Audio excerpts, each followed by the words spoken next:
And thank you, Mrs. McCain. Thank you, Mr. Middleberg, for your leadership on these issues, for everything that you're doing. And thank you to the two victims who are here. Your experiences are harrowing to hear about.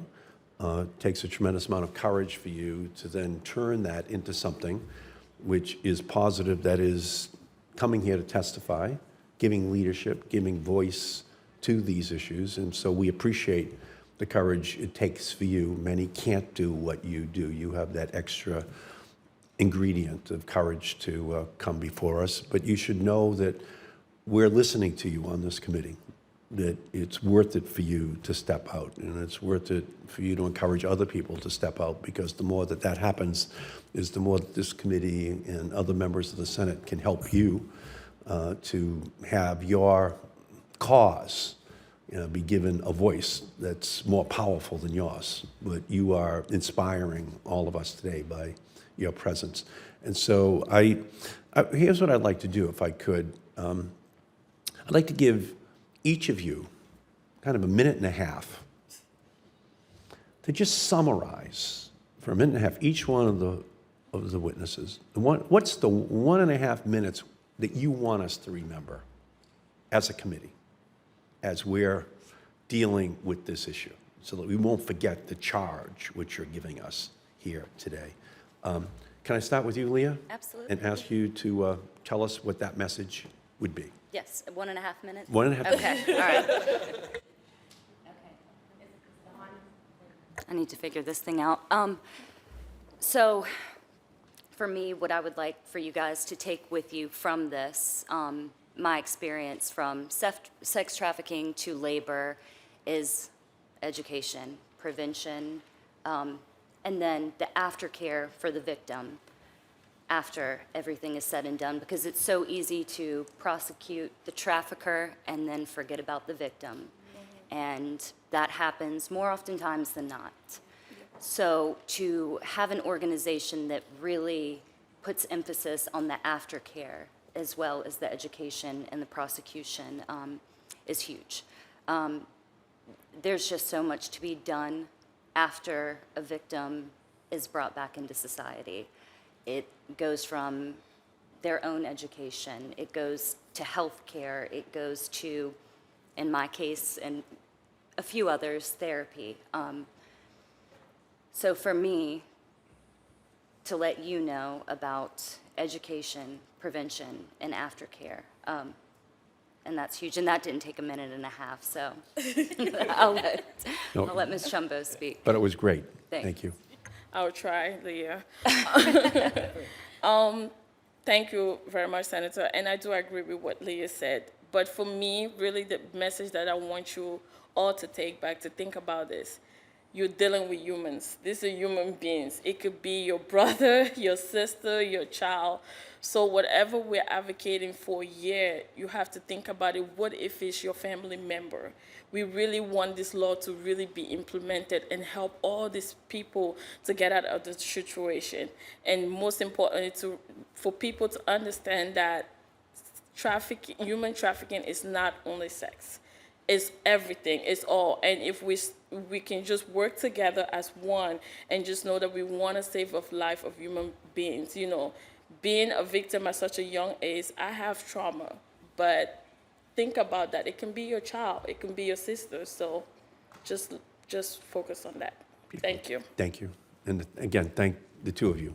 You're a force of nature here in the committee today. It's so powerful to have you here. Mr. Middleberg. Thank you, Senator. Here's the message I'd like to leave with the committee, if I might. I'm here actually with my wife, Fran. Fran is a direct descendant of the Lovejoy family. And the Lovejoys were very prominent abolitionists in the pre-Civil War era. Owen Lovejoy was a member of Congress, in fact, and a fierce advocate for the abolition of slavery.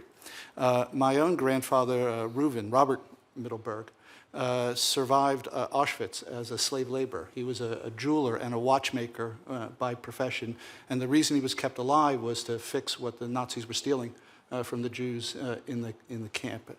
And I think that my grandfather and Fran's ancestors would be shocked that we're here before this committee today still talking about slavery, and it still exists. And what I would ask of this committee, of the Congress, of the next president, is that we should not allow our grandchildren to be having this same conversation. We need to act with a desperate sense of urgency so that when our grandchildren talk about slavery, they're going to talk about it as an historic relic. And they will look back on us with admiration and say, we were the generation that brought it to an end. Thank you so much, Mr. Middleberg. Mrs. McCain. First of all, thank you very much for having me today. This issue is extremely important to all of us that are sitting here today, but it's extremely important to a generation of children that we may lose to this. As Mr. Middleberg so eloquently said, the United States is the beacon. We are the beacon around the world. And if I could instill anything in all of you, continue that. But not only continue the message that we have, but also continue holding the United States accountable for this. We can't very well run around the world and say, you need to stop doing this when we're not doing it ourselves. So I so appreciate the work that all of you do, and more importantly, I appreciate your voice around the world. So every time you go, talk about this issue, every time you go, and I know you do, but this issue is too important not to talk about.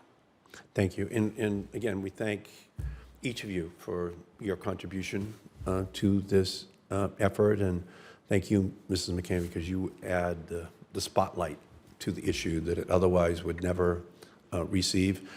But and what state was Congressman Lovejoy from? He was from Illinois, sir. Illinois. Interesting.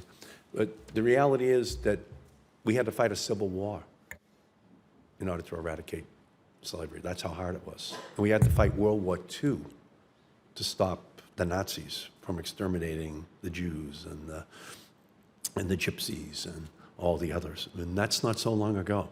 So we understand how deeply ingrained it is in the cultures of many countries. And the United States, once again, has to be the leader, as we were in our own country and as we were during World War II, to be the beacon of hope. And by your being here today, you remind us that that's our role. Thank you so much.